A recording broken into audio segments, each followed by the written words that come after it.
dentro de la maestría en educación, en la materia de teorías del aprendizaje y la instrucción, con la maestra Ana Cristina Borges,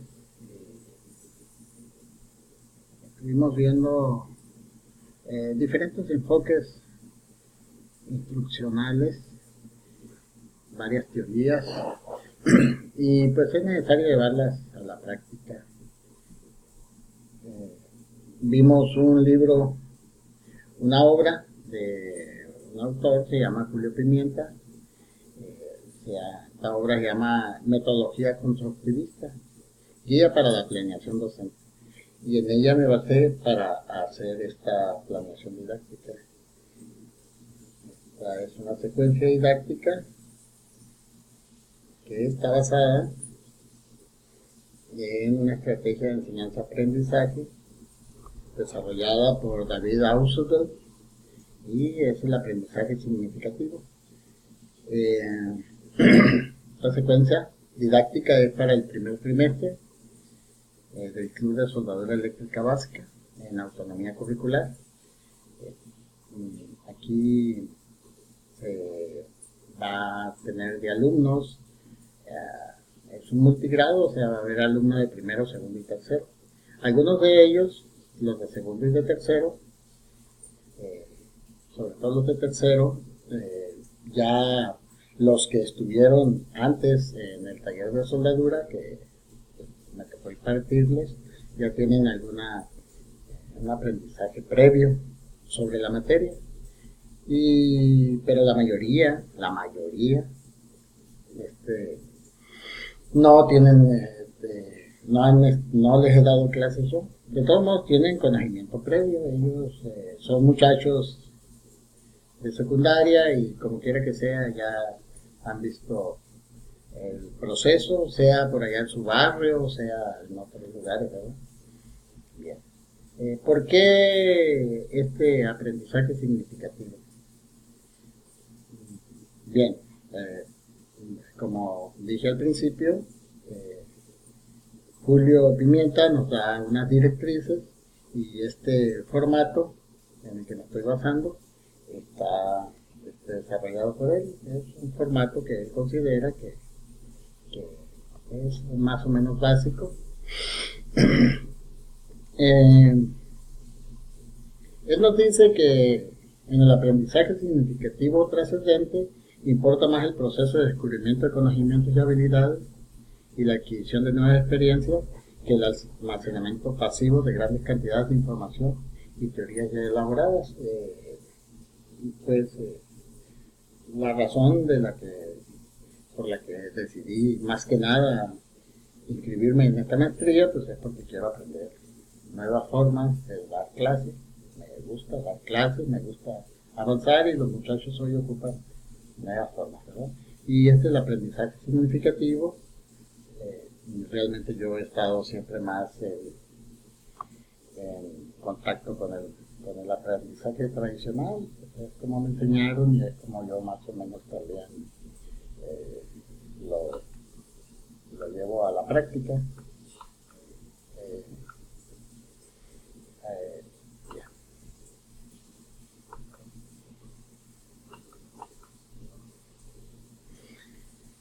Y entonces, pero es que el aprendizaje significativo surge en oposición o como alternativa al memorístico, donde el individuo se limita a memorizar la información. La forma de educación tradicional que todavía yo tengo, muchos maestros, pero aquí pues, esta estrategia intenta cambiar con eso. En el aprendizaje significativo, esta retención se genera a partir de la comprensión de los datos, al unirnos a una estructura cognitiva previa o puente cognitivo, me llama Ausubel, que actúa como anclaje del nuevo conocimiento, o sea, la experiencia, el conocimiento previo. Siempre es importante empezar con la pregunta, ¿qué es esto? ¿Para qué es? ¿O cómo funciona? Los muchachos, los que son menos tímidos, empiezan a decirte cosas, a veces son cosas de tiro simples ellos, su forma de comportarse, pero se empieza a dar esa condición confianza en la cual uno va retomando los datos. Me gusta decirles, les voy a demostrar que ustedes saben más de lo que consideran. Y así es como los llevamos, ¿no? Entonces, el aprendizaje significativo requiere de una retroalimentación entre docente y alumno para conocer cuáles son esos conocimientos previos y cómo enlazarlos con los nuevos, dejando de lado la metodología unidireccional propia del aprendizaje memorístico, donde el profesor se limita a transmitir un temario. Y bueno, ya sabemos cuáles son las desventajas de eso. Ahora bien, este paradigma también puntualiza que es importante que el individuo se muestre receptivo al proceso, o sea, que quiera aprender. Es decir, que esté dispuesto a ampliar sus conocimientos, pues será él el que organice esta nueva información en su cerebro. Y para esto podemos utilizar aprendizaje de representaciones. Partiendo de lo más básico, en esta modalidad la persona aprende cuál es el significado de los símbolos al asociarlos a la realidad que representan, dice Julio. Así, por ejemplo, el educando aprende qué partes, por ejemplo, ¿no?, componen una máquina de soldar cuando se le muestran esas partes, y así comprende más fácilmente el mapa mental presentado inmediatamente antes, o el esquema, o el diagrama. Ya en base a esto, este tipo de aprendizaje él lo relaciona más rápidamente, ¿verdad? Aprendizaje de conceptos. En este caso, el nuevo concepto se asocia con una idea abstracta que cada uno configura a partir de su propia experiencia y conocimiento personal. Por ejemplo, un estudiante que compara dos electrodos nuevos y parecidos de golpe, como un 6011 y otro 6010, que son códigos de los electrodos, es probable que los confunda al principio, pero si ya trabaja con el primero, será capaz de ver las diferencias de fabricación y usos de cada uno con mucha más facilidad. Son muy parecidos, pero a la hora de encenderlos y de trabajar con ellos, queda sobre todo la escoria de la soldadura queda de otra forma, y ahí ellos ya pueden diferenciar y ver cuál les conviene más, cuál. Y el aprendizaje de proposiciones es combinando los conceptos anteriores, nace este tipo de aprendizaje significativo. Es más complejo. Gracias a los alumnos ya pueden realizar apreciaciones más complejas a través de conexiones lógicas entre conceptos. Así el alumno,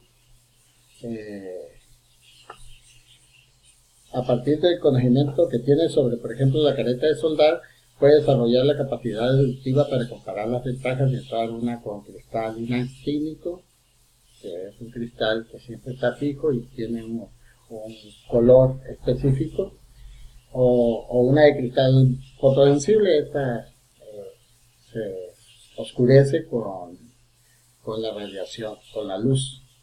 Cuando deja de estar el proceso, se aclara otra vez, y ya él va a poder de esta manera decidir cuáles le conviene utilizar más en cierto momento, ¿verdad? Entonces, esas son las tres tipos de aprendizaje que nos proponen. Ahora bien, para conseguir un auténtico aprendizaje significativo, Ausubel establece que es necesario contar con los denominadores organizadores previos, es decir, elementos que ayudan a que la persona conecte la nueva información con los conocimientos ya adquiridos, que descansan en la estructura cognitiva del que va a aprender. Entonces,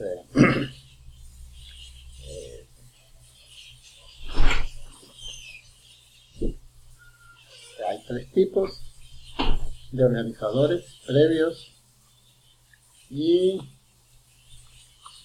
son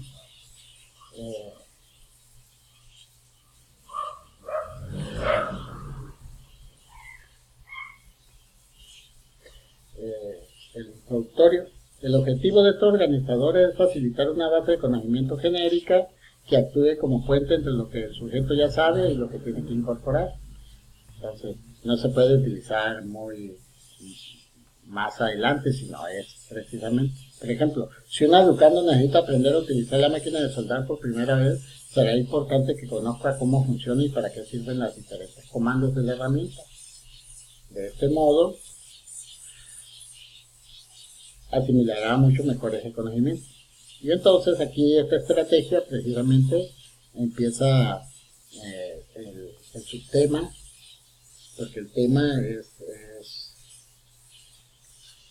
los parámetros para el proceso de soldadura con arco eléctrico, y el subtema es la máquina de soldar partes de funcionamiento. Y en el objetivo del aprendizaje queda establecido que es lo que queremos. Identificará las diferentes partes que la componen para que pueda comparar las diferencias entre las distintas marcas y pueda dominar los principios de seguridad. Para esto tiene que desarmar la máquina, y para esto hay que presentarle diferentes máquinas, y está aquí la forma en la que se va a hacer. En el dispositivo, en este caso, en caso de material muy novedoso, es posible usar estos organizadores consistentes en exponer visualmente el nuevo conocimiento. Así, en lugar de enseñar las ventajas de usar el equipo de protección en el aula, se puede optar por mostrar estas ventajas con el uso de diversas máquinas y herramientas en las instalaciones del taller, laboratorio. O no solamente hablarles de esto, sino llevarlos, enseñarles todo el equipo, que vean. Aquí por la clase número 5, porque son 5 las clases que tenemos que presentar. En la clase número 5 vemos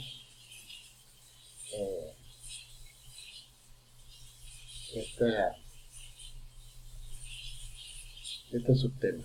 Los elementos del equipo de protección personal: bata o mandil, guantes, zapatos de cuero, lentes de protección, pinza mecánica. Y bueno, pues eso, así de forma expositiva, ellos lo van a aprender, aparte de la situación. Y los comparativos: cuando el alumno ha reunido una base de conocimientos consistente, se puede destacar las novedades que aporta la nueva información. Sería el caso de un estudiante que debe adaptarse a una nueva versión de unos guantes protectores. No hará falta que tenga explicaciones introductorias ni expositivas, sino que bastará con que se pongan distintos tipos de guantes, de tela, de látex, de nitrilo, de piel floriserraje o de carnaza, a los efectos del calor y las salpicaduras del arco, para que decida cuáles son los más convenientes para el proceso de soldadura con arco. En esta etapa, el ejemplo debe de extenderse al calzado de cuero de los zapatos del uniforme oficial y al calzado deportivo, que más complejo usar. O sea, uno siempre está batallando: ponte los zapatos. Pero yo sueldo así, estoy a gusto con los tenis, mire que son de cuero, mire que... Pero cuando uno les demuestra cómo las chispas y el calor deforman el calzado deportivo, entonces comprenden de esa manera más fácilmente porque les exige uno el calzado de cuero del oficial, el que llevan a la escuela. Igual con los guantes: no quieren usar guantes, les ponen unos diferentes guantes de muestra, enciende el arco, y después de un tiempo ya los analizan, y allí ellos ven in situ qué pasa con el intenso calor que provoca el arco, que les pasan los diferentes guantes, y ahí ellos dicen: uy, no, pues estos, los de carnaza, son los que debo usar porque son los que más aguantan, ¿no? Entonces, pues bien, esa sería, en cierta forma, lo que hay que decir de estas secuencias didácticas.